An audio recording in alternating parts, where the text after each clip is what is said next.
लिख लो हमारी बात। अगर धनी बनना है तो हम तुम्हें सच्चा उपाय बता रहे हैं, परोपकार करना शुरू कर दो। 5 रुपए से शुरू कर दो परोपकार करना। हमारे वृंदावन में सेवा कुंज के इस साइड में एक आश्रम है जिसका नाम नथियाबाई। नथियाबाई तो जब आई यहां तो उन्होंने सोचा मेरे से क्या भजन होगा, संत सेवा बन जाए, यही मेरे भाग्य की बात है।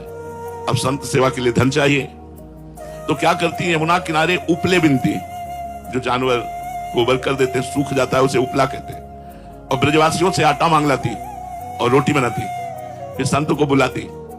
बहुत अब वो नाम जपते हुए ऐसी रोटी बनाती कि जो संत पाता वो बड़ाई करता।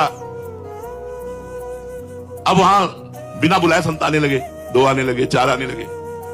उन्होंने किसी को मना नहीं किया, कभी भी आ जाए, रात के आ जाए तो रोटी बना के देने लगी।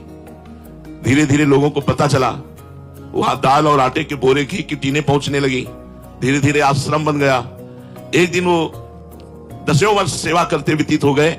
फल का समय आया तो गेहूं लेने गई थी ब्रजवासियों से, जैसे समय आता है ना गेहूं का, तो खेतों में फिर वो 5 किलो 10 किलो ऐसे सब चंदा रूप में दे देते हैं। तो गाड़ी भरकर, बैलगाड़ी भरकर गेहूं लिए हुए उसमें आराम से आ रहे। अब इतने में बादल आ गया और बूंदें गिरने लगी, अंधेरा हो गया। अब वो थोड़ा सा परेशान हुई कि ये कैसे सुरक्षित गेहूं पहुंचे, अंधेरा हो गया, कुछ प्रकाश के लिए उनके पास था भी नहीं। इतने में देखा एक छाता लिए हुए 14 वर्ष का बालक आया और कहा, माई ये छाता गाड़ी में लगा ले और लालटेन लेकर मैं आगे चलता हूं, मेरा घर आगे ही है। बोले कहाँ है तेरा घर? तो बोले बस बिहारी जी के पास ही है। वो नथियाबाई जी के आश्रम तक छोड़ करके आए और मुस्कुरा करके चले गए।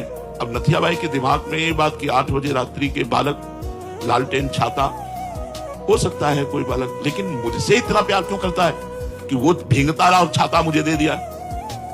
जब दूसरे दिन बिहारी जी के दर्शन करने गई तो बिहारी जी के दर्शन में दिखाई दी लालटेन और छाता। अरे बोले तू ही था, मैं समझ गई। अंदाज तो लगा रही थी पर पक्का नहीं था, आज तो पक्का हो गया।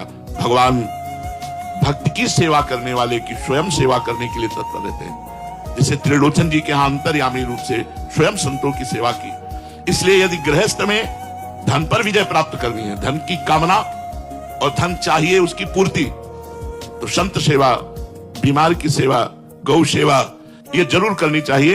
और शास्त्र आज्ञा करता है 10%, लेकिन 10% बेईमानी की कमाई का नहीं। अगर बेईमानी की कमाई का किया तो तुम भी नरक जाओगे और जो दान लेगा उसका भी पतन हो जाएगा। अधर्म की कमाई का, धर्म की कमाई का अगर 1 रुपया भी तुम किसी को दोगे तो लाखों के बराबर होगा।